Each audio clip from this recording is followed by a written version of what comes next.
2 3 4 بکروں سے اتنا گوشت نہیں نکلتا جو ایک اونٹ کے اندر سے نکل آتا ہے۔ آپ دیکھیں کہ اللہ نے اس اونٹ کے اندر ایک ایسا قدرتی نظام بنا دیا ہے کہ یہ پانی کو پی لے اور اپنے پیٹ کے اندر پانی کو سٹور کر لیتا ہے، پانی کو اکٹھا کر لیتا ہے۔ صحرا کے اندر جائے 2 3 دن اس کو پانی نہ بھی ملے کہ اپنے اندر سے اپنے سٹوریج سے پانی نکال کر اپنی پیاس کو بجھا لیتا ہے۔ اور پھر جہاں ساری دنیا کی ٹیکنالوجی ناکام، جہاں دنیا کی سائنس ناکام، وہ ریگستان جہاں پیدل چلنا دشوار، جہاں گاڑیوں کا چلنا دشوار، جہاں دنیا کی ساری ٹیکنالوجی ناکام، اس صحرا کے اندر یہ اونٹ دوڑتا ہی چلا جاتا ہے اور اڑتا ہی چلا جاتا ہے۔ اللہ کہتے ہیں افلا ينظرون الى الابل کیف خلقت، یہ صحرا میں رہنے والے، یہ ریگستانی لوگ، یہ عرب کے باشندے، افلا ينظرون الى الابل کیف خلقت، کیوں نہیں اس اونٹ کی تخلیق پہ غور کریں، عقل سے کام لیں تو ان کو ہدایت مل جائے۔ یہ 4 چیزیں اللہ نے بیان کی۔ ہدایت بالعقل، اللہ نے اہتمام کیا کہ انسان کو عقل دی تاکہ اس عقل سے ہدایت کو پا سکے۔ قرآن میں مستقل مضمون ہے لعلہم یعقلون، لعلکم تعقلون، یا اولی الالباب، یا اولی الالباب، یا اولی الالباب۔ اور تمہاری عقلیں کہاں چلی گئیں؟ تمہاری عقلوں پر افسوس، تمہاری عقلوں کے اوپر ماتم کہ تم اس عقل سے ہر چیز کو پا لیتے ہو، نہیں پاتے تو اس عقل کو استعمال کر کے ہدایت کو نہیں پاتے۔ ہدایت بالعقل کا انتظام کیا۔ میں آپ کو یوں سمجھاتا ہوں، یہ جو کافر لوگ، مسلمانوں کی بات چھوڑیں، یہ جو کافر ہیں، ہندو ہیں، عیسائی ہیں، یہودی ہیں، وغیرہ وغیرہ، جتنے بھی کفار ہیں جو اسلام کو مانتے ہی نہیں، کیا وہ جھوٹ کو اچھا سمجھتے ہیں؟ دھوکے کو اچھا سمجھتے ہیں؟ بے ایمانی کو اچھا سمجھتے ہیں؟ قتل کو اچھا سمجھتے ہیں؟ نہیں سمجھتے۔ چلے میں تو یہ کہہ سکتا ہوں نا کہ مسلمان ہوں، آپ کہہ سکتے ہیں آپ مسلمان ہیں، مجھے تو قرآن نے بتایا نا، حدیث نے بتایا کہ جھوٹ نہ بولو، کم نہ تولو، کم نہ ماپو، دھوکہ نہ دو، فراڈ نہ کرو، بے ایمانی نہ کرو، قتل نہ کرو۔ عیسائی کو کس نے بتایا؟ یہودی کو کس نے بتایا؟ ہندو کو کس نے بتایا؟ ان لوگوں نے اللہ کی دی اس عقل سے سچ اور جھوٹ کا فرق سمجھ لیا، ظلم اور عدل کے معاملے کو سمجھ گئے، وہ زیادتی اور انصاف کے معاملے کو سمجھ گئے۔ اس عقل سے کفار نے بھی کتنی باتیں اخذ کی جو خیر اور بھلائی کی تھیں۔ کیوں اخذ کی؟ کہ اللہ تعالیٰ نے انسان کی ہدایت کے لیے عقل اور شعور کا بہترین انتظام کیا۔ یہ دوسرا انتظام۔ پہلا انتظام کیا تھا؟ ہدایت بالفطرت۔ اور دوسرا انتظام کیا تھا؟ ہدایت بالعقل۔ تیسرا انتظام، اور اس کے بعد میں بات کو آگے چلاتا ہوں، میں وقت زیادہ نہیں انشاءاللہ آپ کا لوں گا، سالوں سے برسوں سے آپ سے میری یہ ملاقات ہے، آپ میرے مزاج سے اچھی طرح سے آگاہ اور واقف ہیں، اور میں بھی آپ کی محبت اور آپ کے مزاج سے خوب اچھی طرح سے آگاہ ہوں۔ تیسرا انتظام اللہ نے کیا ہدایت بالوحی، وحی نازل کی، قرآن نازل کی، تورات نازل کی، زبور نازل کی، انجیل کو نازل کیا، صحیفے اتارے، نبی بھیجے، رسول بھیجے، پیغمبر بھیجے، اور انسانوں کی ہدایت کے لیے یہ انتظام سب سے بڑا انتظام تھا۔ اس سے بہتر اور بڑا انتظام کوئی نہیں۔ کیوں جی؟ قرآن ہے کہ نہیں وہی؟ تورات، زبور، انجیل یہ اللہ کی آسمانی کتابیں ہیں کہ نہیں؟ ہے نا؟ یہ 3 انتظام بڑے بڑے میں نے گنوائے۔ اب سوال جو آج کی گفتگو ہے جو میں سمجھانا چاہتا ہوں، اب سوال یہ پیدا ہوتا ہے کہ اللہ تعالیٰ نے انسانیت کی ہدایت کے لیے بڑے بڑے انتظامات کیے۔ ہدایت بالفطرت کا انتظام کیا، ہدایت بالعقل کا انتظام کیا، ہدایت بالوحی کا انتظام کیا، نبیوں کو بھیجا، رسولوں کو بھیجا، پیغمبروں کو بھیجا۔ اس کے باوجود پہلے دن سے لے کر آج کے دن تلک انسانوں کی اکثریت گمراہ ہی رہی ہے۔ کیوں؟ پہلے دن سے لے کر آج تک زیادہ تر انسان کیا ہیں؟ گمراہ ہیں۔ کیوں؟ بس آج کی گفتگو کے اندر ہم نے وہ سبب ڈھونڈنا ہے کہ انسان زیادہ گمراہ کیوں رہے۔ چلے دوسرے دور کی بات چھوڑ دیں، میں اس دور کی بات کرتا ہوں۔ آپ مجھ کو یہ بتائیں کہ اس دور کے اندر، جس دور کے اندر آپ اور میں موجود ہیں، مجھے بتائیں کہ مسلمانوں کی تعداد زیادہ ہے کہ کافروں کی تعداد زیادہ ہے؟ کفار زیادہ ہیں، مسلمانوں کی تعداد کم ہے۔ کیوں؟ کہ اللہ تعالیٰ نے ہدایت کے اتنے انتظامات کیے، اتنے بندوبست کیے، اس کے باوجود انسانوں کی اکثریت گمراہ ہے۔ چلے چھوڑ دیجئے ہندوؤں کو، عیسائیوں کو، سکھوں کو، یہودیوں کو۔ میں یہ بات کرنے لگا ہوں اور مجھے امید ہے کہ میری اس بات سے آپ ناراض نہیں ہوں گے، خفا نہیں ہوں گے۔ وہ لوگ جو مسلمان ہیں، جن کی نسبت اسلام کی طرف ہیں، جن کا یہ کہنا ہے کہ محمد علیہ الصلاۃ والسلام ان کے نبی، ان کے رسول، ان کے پیغمبر ہیں، جن کا یہ کہنا ہے اسلام ان کا دین ہے، جن کا یہ کہنا ہے قبلہ اور کعبہ ان کا بیت اللہ ہے، جن کا یہ کہنا ہے اللہ ان کا رب ہے، جو قرآن کو اپنی کتاب مانتے ہیں، اللہ کی قسم اٹھا کے کہتا ہوں اسلام کی طرف نسبتیں کرنے والے، اپنے آپ کو مسلمان کہنے والے، بیت اللہ کو اپنا قبلہ اور کعبہ کہنے والے، اسلام کو اپنا دین کہنے والے، ان کی بھی اکثریت ان لوگوں کی ہے جو گمراہ ہیں۔ اللہ، مسلمانوں بھی اکثریت ہے، ان کو پتہ ہی نہیں ہدایت کس کو کہتے ہیں۔ یہ کوئی مبالغہ نہیں، ان کی عقیدے قرآن کے مطابق نہیں، حدیث کے مطابق نہیں۔ کیوں؟ کیا وجہ ہے؟ اتنے انتظامات کے باوجود انسانوں کی بڑی تعداد گمراہ رہی۔ بس وجہ میں آپ کے سامنے بیان کروں گا، میری بات ختم ہو جائے گی۔ پہلی وجہ، پہلا سبب جو قرآن نے بیان کیا، وہ کیا ہے؟ پہلے دن سے لے کر آج کے اس دن تک جو انسانوں نے ایجاد کی، جو چیزیں انسانوں نے بنائیں، انسانوں نے ایجاد کی، دنیا کے لوگوں نے انسانوں کی بنائی چیزوں کو یاد بھی کیا، اس کا علم بھی حاصل کیا، اس کے مطابق عمل بھی کیا، اور اس کے مقابلے میں اللہ نے جو آسمان سے وحی نازل کی، نہ انسانوں نے اس کا علم حاصل کیا، نہ اس کے مطابق عمل ہی کیا۔ سب سے بڑی وجہ یہ ہے۔ یوں نہیں بات سمجھ میں آئے گی، میں آپ کو بات سمجھاتا ہوں مثال دے کر۔ یہ کون سا مہینہ ہے جی؟ شعبان کا مہینہ۔ شعبان کے مہینے کے اندر لوگوں نے ایک عمل ایجاد کیا، شرلی، پٹاخہ، آتش بازی، کیا اس کو کہتی ہیں جی؟ سب کو پتہ ہے؟ اچھا، کوئی بندہ ایسا ہے کہ جس کو نہ پتہ ہو کہ شب برات ہوتی ہے، پٹاخہ، شرلی اور ہوائی فائرنگ اور یہ سارا کچھ؟ کوئی ہے بندہ ایسا جو کہے مجھے آج پتہ چلا ہے؟ یہ لوگوں نے ایجاد کی۔ شرلی، پٹاخہ یا آتش بازی اسلام میں نہیں، لوگوں نے ایجاد کی۔ سب کو پتہ ہے، لوگوں نے ایجاد کی، سب کو علم ہے، جو نہیں مانتے ان کو بھی علم۔ اب دوسرا سوال، شعبان کے مہینے کے حوالے سے ایک مسئلہ حدیث کے اندر ہے، ایک مسئلہ جن کو پتہ ہے ہاتھ کھڑا کریں۔ اب یہ ہے علماء رحمت، یہ وجہ ہے انسانیت کی گمراہی کی، جو انسانوں نے ایجاد کیے وہ بچے کو بھی پتا، نوجوان کو بھی پتا، بڑے بزرگ کو بھی پتا، ہر ایک کو پتا، لیکن جو حدیث کے اندر موجود ہے، قرآن کے اندر موجود ہے، پہلے دن سے لے کر آج تک لوگوں نے نہ اس کا علم حاصل کیا، نہ اس کے مطابق عمل بھی کیا۔ اب آپ نمازی لوگ ہیں، درس میں آنے والے، نماز پڑھنے والے، آپ کو نہیں پتا کہ شعبان کے مہینے کے حوالے سے حدیث پہ کیا مسئلہ ہے۔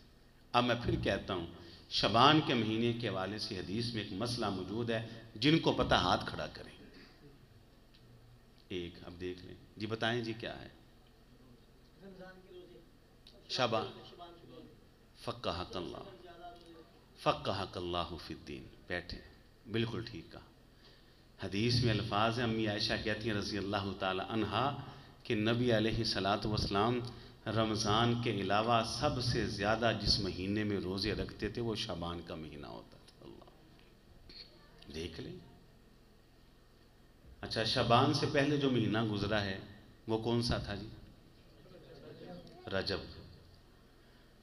رجب کے مہینے کے اندر لوگوں نے ایک عبادت ایجاد کی. مسجدوں کو چراغاں کیا گیا، رات بھر جاگے عبادت ہوئی. 27 رجب کو خاص مجلسیں ہوئیں. بتائیے اس دن کو کیا کہتے ہیں جی؟ شب، سب کو پتہ ہے نا جی؟ کوئی ہے کہ جس کو نہ پتہ ہو؟ معراج سچا واقعہ، معراج کا واقعہ سچا واقعہ. یہ بہت بڑا معجزہ ہے نبی علیہ الصلوۃ والسلام کا، سچا واقعہ. لیکن معراج کے حوالے سے نبی علیہ الصلوۃ والسلام سے کوئی عبادت ثابت نہیں. کیوں؟ سن میں بھی اختلاف ہے، کس سال ہوا، مہینے میں بھی اختلاف ہے، تاریخ کے اندر بھی اختلاف ہے. تو اختلاف ہی اس بات کی دلیل ہے کہ معراج کے حوالے سے کوئی عبادت نہیں. اچھا، اب رجب کے مہینے کے حوالے سے جو لوگوں نے چراغاں ایجاد کی، عبادت ایجاد کی، وہ سب کو پتہ ہے. اب دوسرا سوال یہ ہے کہ رجب کے مہینے کے حوالے سے ایک مسئلہ حدیث کے اندر موجود ہے، جن کو پتہ ہاتھ کھڑا کریں. کوئی ہاتھ نہیں جی؟ شیخ صاحب، علماء، چلے آپ بتا دیں شیخ صاحب. فقہک اللہ فی الدین. رجب کا مہینہ حرمت والے 4 مہینوں میں سے ایک ہے. حرمت والے مہینے کتنے ہیں جی؟ 4. ان میں سے ایک کون سا ہے؟ رجب. 3 اکٹھے آتے ہیں، ذی قعدہ، ذی الحجہ اور محرم. اب میرا خیال ہے باقی مثالیں دینے کی ضرورت نہیں. یہ وجہ ہے انسانیت کی گمراہی کی کہ انسانوں نے اپنی طرف سے جو چیزیں ایجاد کی، مارکیٹ کے اندر لانچ کی، لوگوں کو دعوت دی. جمیع کائنات کے انسانوں میں اکثریت نے لوگوں کی بنائی چیزوں کو قبول کیا، اس پہ عمل بھی کیا. لیکن جو اللہ نے آسمان سے وحی کو نازل کیا، آج تک لوگوں کی اکثریت نے نہ اس کا علم حاصل کیا، نہ اس کے مطابق عمل ہی کیا. یہ پہلا سبب ہے. یہ بہت بہت بڑی کوتاہی ہے انسانوں کے اندر. بات سمجھ میں آ رہی ہے کہ نہیں؟ اچھا، میں بڑی محبت سے آپ کو ایک بات سمجھاتا ہوں. وہ لوگ جو اپنی طرف سے چیزیں ایجاد کرتے ہیں اور کہتے ہیں اس میں حرج ہی کیا ہے، ان سے پوچھنا میرا حق ہے کہ مجھے بتائیے، اگر اللہ تعالیٰ نے یہ اختیار مجھ کو دیا تھا کہ میں جس چیز کو چاہوں ایجاد کروں، ایجاد کر کے اس کو دین بنا کے لوگوں میں مشہور کر دوں، اور آپ جس کو چاہیں دین بنا کر لوگوں کے اندر مشہور کر دیں، پھر مجھ کو بتائیے الیوم اکملت لکم دینکم واتممت علیکم نعمتی ورضیت لکم الاسلام دینا، اس کا معنی کیا ہے؟ پھر مجھ کو بتائیے ختم نبوت کا مفہوم کیا ہے؟ پھر مجھ کو بتائیے کہ نبی علیہ الصلوۃ والسلام کو دنیا کے اندر بھیجنے کا مقصد کیا ہے؟ پھر مجھ کو بتلائیے کہ قرآن مجید کو نازل کرنے کا مقصد کیا ہے؟ اگر قیامت کی دیواروں تک میں نے اپنی مرضی سے چلنا تھا، آپ نے اپنی مرضی کے مطابق جس کو چاہو دین بنا کر اس پہ عمل کرنا تھا، لوگوں کو دعوت دینی تھی، تو ان تمام انتظامات کا مقصد ہی کیا ہے؟ کیا مقصد ہے؟ ہاں، یہاں ایک بات میں سمجھا دوں، واضح کر دوں. وہ بات پتہ کیا ہے؟ جہاں تک تعلق ہے دنیا کا، دنیا کے معاملات کا، شریعت نے مجھے اور آپ کو اجازت دی ہے اپنی عقل استعمال کریں، کوئی رکاوٹ نہیں. آپ نے کوئی عمارت تعمیر کرنی ہے نا، شریعت نے کوئی آپ کو پابندی نہیں لگائی، آپ عمارت تعمیر کریں اپنی عقل سے. اس کی دیواریں کتنی موٹی ہونی چاہیے، کتنی بلند ہونی چاہیے، آپ اپنی عقل استعمال کریں. کون سا میٹیریل استعمال ہونا چاہیے، زمین دیکھیں کیسی ہے، نرم ہے، پتھریلی ہے، کیسی ہے، کھدائی کتنی ہونی چاہیے. آپ نے کوئی برج تعمیر کرنا ہے، ماہرین تعمیرات کو بلائیں، انجینئرز بلائیں اور ان کو بلا کر ان سے پوچھیں کہ ہم نے یہاں ایک برج تعمیر کرنا ہے، کون سا مٹیریل استعمال کریں، کون سا لوہا استعمال کریں، کون سا سریا استعمال کریں، شریعت نے آپ کو منع، اپنی عقل استعمال کریں۔ آپ دیہات کے رہنے والے لوگ ہیں، آپ کھیتوں میں کام کرنے والے لوگ ہیں، کھیتی باڑی کرنا چاہتے ہیں، اسلام نے آپ کو آزادی دی۔ آپ اپنی عقل استعمال کریں کہ مجھے بیج کب ڈالنا ہے، ہل کب چلانا ہے، پانی کس موسم میں دینا ہے، کتنی مقدار میں دینا ہے، کون سا فاسٹ فوڈ استعمال کرنا ہے، کون سا کیمیکل استعمال کرنا ہے، جڑی بوٹیوں کو تلف کرنے کے لیے کون سا نیا طریقہ ایجاد کرنا ہے، پیداوار بڑھانے کے لیے مجھے کیا کرنا چاہیے۔ شریعت نے آپ کو آزادی دی ہے، آپ اپنی عقل کو جیسے چاہیں جتنا چاہیں استعمال کریں، ماہرین کے پاس جائیں، ان کی رائے لیں، اس پہ عمل کریں، شریعت آپ کو منع نہیں کرتی۔ لیکن جہاں تک تعلق ہے دین کا، شریعت اسلامیہ نے کسی کو اس دین کے اندر اضافے کی اجازت نہیں دی۔ دن اور رات میں نمازیں 5 ہیں تو 5 ہیں، کوئی چھٹی نماز اپنی طرف سے ایجاد نہیں کر سکتا۔ دن اور رات میں نمازیں 5 ہیں تو 5 ہیں، کوئی 5 کو 4 نہیں کر سکتا۔ فجر کے اندر فرض 2 ہیں تو 2 ہیں، ظہر کے اندر فرض 4 ہیں تو 4 ہیں، عصر کے اندر فرض 4 ہیں تو 4 ہیں، مغرب کے اندر فرض 3 ہیں تو 3 ہیں، عشاء کے اندر فرض 4 ہیں تو 4 ہیں۔ اللہ کی قسم اٹھا کے کہتا ہوں، دنیا کا کوئی انسان فجر کے 2 فرضوں کو 1 نہیں کر سکتا، 2 کو 3 نہیں کر سکتا، ظہر کے 4 فرائض کو 5 نہیں کر سکتا، 4 کو 3 نہیں کر سکتا، عصر کے 4 فرائض کو 3 نہیں کر سکتا، 5 نہیں کر سکتا، مغرب کے 3 فرائض کو 4 نہیں کر سکتا، 3 کو 2 نہیں کر سکتا، عشاء کے 4 فرائض کو 5 نہیں کر سکتا، 4 کو 3 نہیں کر سکتا۔ یہاں آپ کو اجازت نہیں، دین میں ایجادات کی اجازت نہیں۔ کیوں جی کر سکتا ہے کوئی؟ آپ مجھے یہ بتائیں، عشاء کی نماز حافظ صاحب پڑھائیں، ابھی میں نے پڑھائی، کیا خیال ہے؟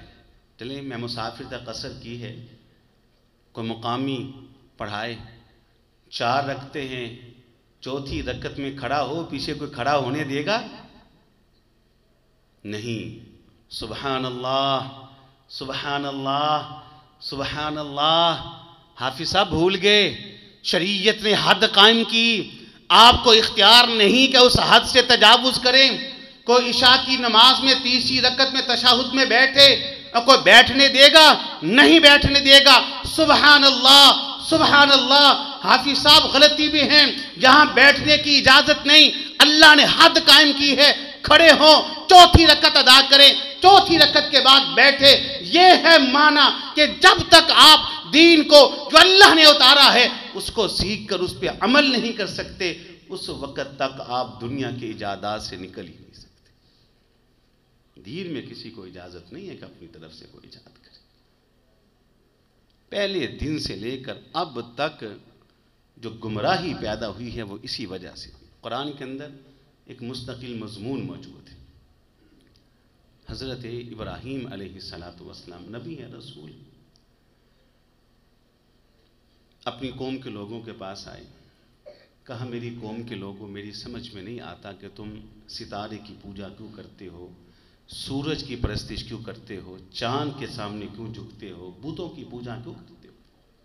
حضرت ابراہیم کے پاس ایک فارمولہ ہے علیہ السلام، وہ فارمولہ یہ ہے کہ الہ وہ ہوتا ہے جو طاقتوں کا مالک، معبود وہ ہوتا ہے جو قوتوں کا مالک، معبود وہ ہوتا ہے جو اختیارات کا مالک، جس کی قوتوں کو زوال نہ آئے، جس کی طاقتوں کو زوال نہ آئے، جس کے وجود کو کبھی فنا نہ ہو، جس کی ہستی کو فنا نہ ہو۔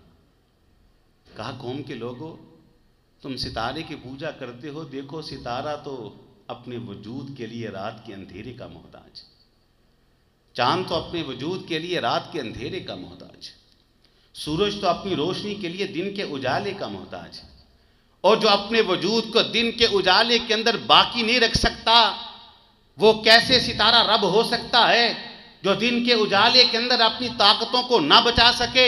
وہ چاند کیسے الہ ہو سکتا ہے؟ اور جو رات کے اندھیرے کے اندر اپنی روشنی اور قوت کو نہ بچا سکے وہ سورج کیسے الہ ہو سکتا ہے؟ سورج کی قوتوں کو زوال ہے، ستارے کی ہستی کو فنا ہے، چاند کو بھی فنا ہے، اور جس ہستی کو فنا ہو، جس کی طاقتوں کو زوال آئے، وہ کبھی بھی حاجت روا اور مشکل کشا نہیں ہو سکتا۔ پھر کہا تم بتوں کی بات کرتے ہو، میری سمجھ میں نہیں آتا تم بتوں کی پوجا کیوں کرتے ہو؟ تم انہیں تراشتے بھی خود ہو، انہیں بناتے بھی خود ہو، ان بتوں کو تم بت کدے کے اندر گاڑتے بھی خود ہو، اور پھر خود ہی انہیں کے سامنے جھک جاتے ہو۔ قوم کے لوگوں تم مجھے بتاؤ تم ان بتوں کی پوجا کیوں کرتے ہو؟ قوم کے لوگوں نے کیا جواب دیا؟ قالوا وجدنا آباءنا لہا عابدین۔ وہی جواب جو ہر دور کا مشرک دیتا آیا، وہی جواب جو ہر دور کا کافر دیتا آیا، وہی جواب جو ہر دور کا گمراہ دیتا آیا۔ قالوا وجدنا آباءنا لہا عابدین۔ کہا ابراہیم تمہارے سوال کا ایک ہی جواب ہے، ہم نے اپنے بڑوں کو دیکھا ہے کہ ان کی پوجا کرتے تھے، ہم بھی ان کی پوجا کرتے۔ پتہ چلا شرک جب بھی پیدا ہوا آسمان کی وحی کے مقابلہ میں آبا کی اندھی تقلید کی وجہ سے پیدا ہوا۔ کفر جب بھی پیدا ہوا آسمانی الہام کے مقابلہ میں زمین میں بسنے والے انسانوں کی آراء پہ عمل کی وجہ سے پیدا ہوا۔ شرک جب بھی پیدا ہوا آسمانی وحی کے مقابلہ میں لوگوں کی ایجادات پر عمل کی وجہ سے پیدا ہوا۔ یہ بڑی وجہ ہے گمراہی کی، کہ جو لوگ ایجاد کرتے ہیں وہ سب یاد کرتے ہیں، اس کا علم بھی ہے، اور جو اللہ تعالیٰ نے نازل کیا ہے لوگوں کی اکثریت کو اس کا علم ہی نہیں ہوتا۔ یہ پہلی وجہ ہے، پہلا سبب ہے۔ دوسرا سبب کہ کیوں ہمیشہ سے ہی کفار کی تعداد زیادہ رہی اور گمراہ زیادہ رہے، نبیوں کو بھی ماننے والوں کی تعداد کم تھی۔ بس آخری باتیں انشاءاللہ۔ دوسرا سبب کیا؟ دوسرا سبب بھی اس سے ملتا جلتا ہے۔ یہاں تو ایجادات تھی دین کے حوالے سے، دوسرا سبب یہ ہے کہ انسانوں نے بغیر تمیز کے، چاہے وہ کافر ہے چاہے وہ مسلمان، ہندو ہے، سکھ ہے، عیسائی ہے، جو انسانوں نے رسمیں ایجاد کی، رواج ایجاد کیے، ان رسموں کو انسانوں نے یاد بھی کیا، ان رسموں کے اوپر عمل بھی کیا۔ انسانوں کی بنائی رسمیں، میں قسم اٹھا کے کہتا ہوں کہ اللہ کی قسم اٹھا کے کہتا ہوں کہ ہم نے اپنی آنکھوں سے دیکھا ہے کہ ہم جیسے کمزور انسان نماز کو چھوڑ دیتے ہیں، رسم نہیں چھوڑتے، نہیں چھوڑتے۔ کیوں جی؟ بڑی مثالیں میں آپ کو دے سکتا ہوں۔ پورے پاکستان کے اندر یہ برات کی رسم انسانوں نے ایجاد کی ہے کہ اللہ کا حکم ہے؟ انسانوں نے ایجاد کی، اسلام کے اندر نہیں۔ اور نماز کس کا حکم ہے؟ اللہ کا۔ لوگ برات نہیں چھوڑتے، نماز چھوڑ دیتے، لوگوں نے رسم بنائی۔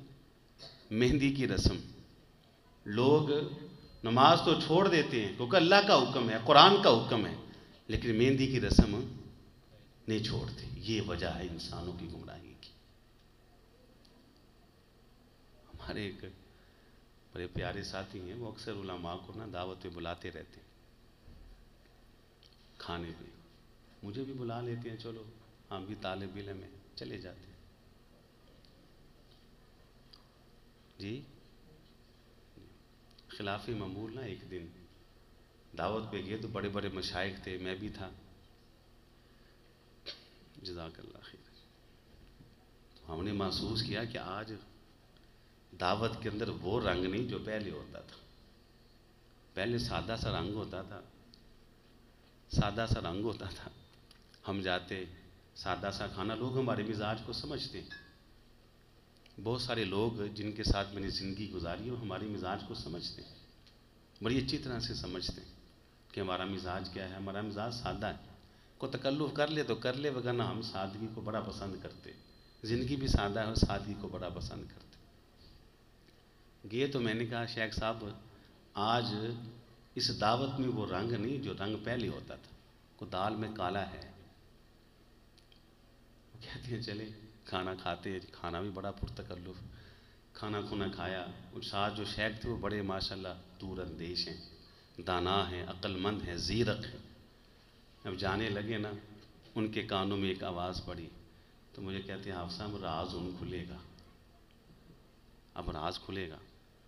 جو بڑا سروا کہتا ہے چلے جی اب کر لو جیڑی گل کرنی جی, کر لو جی رسم کرنی جی. وہ شیخ صاحب رکے, کہتے ہیں جی کیا کرنے لگے ہیں, یہ اتنا اہتمام آپ نے اپنے وہ بلائے ہیں رشتہ دار بھی, عزیز و اقارب بھی, کس لیے اتنا لاکھوں کا آپ نے کھانا وہ صرف کیا ہے, کیا مسئلہ ہے؟ وہ کہتے ہیں جی اصل میں آج ہماری وہ دن رکھنے کی رسم تھی تو ہم نے کہا چلو علماء کو بھی بلا لیتے. لیکن رسم کے اندر آپ اندازہ کریں کہ لوگ اس قدر تکلف کرتے ہیں. میں خود کرتا ہوں, ہمارے اپنے کرتے ہیں, میں کسی کی بات کیا کروں. یہ دوسری وجہ ہے کہ لوگوں نے جو رسمیں ایجاد کی, جو رواج ایجاد کیے, چاہے وہ رسم کسی ہندو کی ہے, چاہے وہ رواج کسی عیسائی کا ہے, چاہے وہ طریقہ کسی سکھ کا ہے, کسی کافر کا ہے, لوگوں نے اس کو سینے سے لگایا اور اس کے مقابلے کے اندر جو قرآن کا حکم ہے, جو حدیث کا حکم ہے, اس کو ہمیشہ سے انسانوں نے چھوڑ دیا. یہ وجہ ہے, بڑی وجہ ہے یہی. مگر نا آپ قرآن پڑھیں, حدیث پڑھیں, اتنی سادی دعوت ہے اور اتنی سادہ زندگی ہے. میں اللہ کی قسم اٹھا کے کہتا ہوں قرآن و حدیث پڑھنے والا اور اس پہ عمل کرنے والا جتنی مطمئن اور ہلکی زندگی اس کی ہے کسی کی بھی نہیں ہوتی. بڑی ہلکی زندگی ہوتی ہے اس کی, بہت ہلکی. اور یہاں ایک بات میں ضرور کروں گا بڑی معذرت کے ساتھ, آج کل جو قرآن بھی پڑھتے ہیں نا تو ان کا بھی بڑا حال برا ہے. ایک تو رسم و رواج کی بات ہے, قرآن پڑھنے والوں کا موبائل سے قرآن پڑھتے ہیں, پڑھ سکتے ہیں, جائز ہے, کوئی حرج تو نہیں. لیکن ہم دیکھتے ہیں کہ جس موبائل سے وہ قرآن پڑھ رہے ہوتے ہیں کچھ ہی دیر کے بعد اسی موبائل کے اندر سے وہ گندگی دیکھ بھی رہے ہوتے ہیں, سن بھی رہے ہوتے ہیں. ہاں سن رہے ہوتے ہیں. اب مجھے یہ بتائیں کہ گھر کا وہ برتن کہ جس برتن میں گھر کا برا مریض بابا پیشاب کرتا ہو, کوئی دھو کر بھی اس پہ پانی پینے کے لیے تیار ہے؟ باتھ روم کا وہ لوٹا جس سے استنجا کرتے ہیں وہ صاف ہی ہوتا ہے, صاف نہ ہو تو ہم استنجا نہ کریں, کوئی اس کے اندر پانی پینے کے لیے تیار ہے؟ ہم کھانے کے ٹیبل پہ بیٹھیں تو اللہ کی قسم جس برتن میں میٹھا ڈالیں اس میں نمکین ڈال کے کھانے کے لیے تیار نہیں, جس میں نمکین ڈالیں اس میں میٹھا ڈال کے کھانے کے لیے تیار نہیں. ہم نے میٹھے کے لیے برتن الگ بنائے ہوئے, ہم نے نمکین کے لیے برتن الگ بنائے ہوئے. کیسا مزاج ہے کہ دنیا کے اندر تو میرا معیار اتنا بلند اور اونچا ہے کہ میں نفاست کو ملحوظ خاطی رکھتا ہوں. خود ہی بتاؤ کہ جس موبائل سے قرآن سنتے ہو کیسے ضمیر کرتا ہے گوارا کہ اسی قرآن سے گندگی دیکھیں بھی اور سنیں بھی. گندے برتن میں تو کھانے کے لیے تیار نہیں. یہ گجرات کے پاس ایک علاقہ ہے ناگریاں والا, میں اکثر وہاں درس پہ آتا جاتا ہوں. یہ چند سال پہلے میں وہاں درس پہ گیا تو بڑے بڑے پڑھے لکھے لوگ وہاں آئے, ڈاکٹر بھی تھے. ہم کھانے پہ بیٹھے تو ہم تو ہمارا مزاج ایسا ہی ہے, علماء سمجھتے ہیں, کوئی تکلف کرے تو ہم کہتے ہیں ٹھیک ہے یہ بھی دے دو برتن, وہ بھی دے دو. اور میں نے برتن کے اندر کھانا ڈالا, اس میں کچھ سالن تھا, کچھ اس میں چاول تھے وغیرہ وغیرہ. پھر اس کے بعد اسی برتن کے اندر میں میٹھا بھی ڈال لیا, چمچ سے میں نے کھانا شروع کر دیا. میرے پاس وہ ڈاکٹر صاحب بیٹھے تھے, وہ بڑی وہ ان کو تھوڑی سی پریشان کہتا, حافظ صاحب یہ کیا, اسی میں ابھی آپ نے سالن ڈالا ہے اور اسی کے اندر میٹھا ڈالتے, مجھے تو الٹی آنا شروع ہو گئی, میری تو طبیعت خراب ہو گئی. مزاج ہے لوگوں کا اس میں. لیکن ہمارے دنیا کے معاملے کے اندر کیسے اعلیٰ مزاج کہ ہم چیزوں کو کھانے کے اندر کیسا اعلیٰ معیار. لیکن جب بات آتی ہے قرآن کی تو جس موبائل سے قرآن سنتے اور پڑھتے ہیں کیسے ضمیر گوارا کرتا ہے کہ اسی موبائل کے اندر بھی گندگی دیکھیں بھی اور سنیں بھی. مزاج. تو یہ دوسرا سبب ہے انسانوں کی گمراہی کا کہ رسموں کو سینے سے لگایا ہے, رواجوں کو سینے سے لگایا ہے. جو اللہ نے نازل کیا ہے نہ اس کا علم ہے نہ اس کے مطابق عمل ہے. تیسرا سبب, اس کے بعد انشاءاللہ میری بات ختم ہو جائے گی. تیسرا سبب کہ اللہ تعالیٰ نے اتنے اہتمامات کیے انسانوں کی ہدایت کے، اس کے باوجود بھی انسانیت گمراہ رہی۔ اس کی کیا وجہ ہے؟ اس کی وجہ ہے جو قرآن نے بتائی۔ اور یہاں ایک بات میں آپ کو بتاؤں، میرا ایک بیان یوٹیوب پہ بھی مل جائے گا آپ کو، ایک بیان میرا چلا جس میں اللہ کی توفیق اور اس کی مدد سے میں نے یہ ثابت کیا کہ دنیا کے اندر اگر کوئی ایسی کتاب موجود ہے جو انسانیت کی تاریخ کو مختصر اور جامع انداز میں انسانوں کے سامنے بیان کرتی ہو اور پیش کرتی ہو، وہ ایک ہی کتاب ہے جس کا نام ہے قرآن مجید۔ قرآن مجید کے اندر انسانی تاریخ ایک جامع اور مختصر انداز کے اندر موجود ہے۔ قوموں کی، انسانیت کی ابتدا سے لے کر اب تلک کے تمام حالات اللہ تعالیٰ نے اختصار کے ساتھ اور جامع انداز میں بیان کی۔ اسی قرآن کے اندر اللہ تعالیٰ بیان فرماتے ہیں کہ انسانوں کی گمراہی کی ایک بڑی وجہ جو رہی ہے شروع سے لے کر اب تک، وہ رہی ہے اللہ اور اللہ کے رسول کی باتوں کے مقابلے میں اپنی منمانی کرنا۔ حضرت شعیب علیہ السلام ان کی قوم کو جب انہوں نے کہا نا یہ کم تولنا کم ماپنا یہ غلط ہے، نہ کرو، تو مال ہمارا، دکان ہماری، مالک ہم، اور تو کون ہوتا ہے ہم کو روکنے والا؟ من مانی، یہ من مانی اللہ کی قسم لے ڈوبے گی انسانیت کو۔ اللہ اور اللہ کے رسول کی باتوں کے مقابلے میں ہمیشہ انسان نے اپنی منمانی کی ہے۔ یہ ہے وہ بڑے بڑے اسباب جو انسانیت کی گمراہی کے، انسانیت کی گمراہی کی۔ تقریباً پچھلے سال اکتوبر کے مہینے کی بات ہے، مجھے ایک فون کال آئی۔ فون کال میں بھائی نے کہا جی میرا نام سعید ہے اور آپ یوسف لاہوری صاحب ہیں؟ میں نے کہا جی ہاں یوسف لاہوری۔ کہتے جی بڑی مشکل سے آپ کا نمبر لیا ہے، آپ کا ایک بیان ہم نے یوٹیوب سے سنا اور کئی 100 مرتبہ وہ بیان ہم سن چکے، ہم نے گاڑیوں کے اندر بھی لگایا، اپنے ڈیرے کے اوپر بھی لگایا، حتیٰ کہ ہم بالکل بارڈر لائن پہ، قصور کے بارڈر کے اوپر کھیتی باڑی کا کام کرتے ہیں، تو میں ہل چلاتے ہوئے وہ بیان آپ کا ٹریکٹر کے اوپر بھی لگاتا تھا، تو بارڈر کے اس پار بھی لوگ بات سنتے تھے۔ تو میں نے ایک ریکارڈ لگایا ہے گزشتہ رات، ایک بہت بڑی مجلس کے اندر سب نے سنا، تو سب کی خواہش تھی کہ حافظ صاحب کو بلائیں اور براہ راست ان کا یہی بیان ہم سنیں۔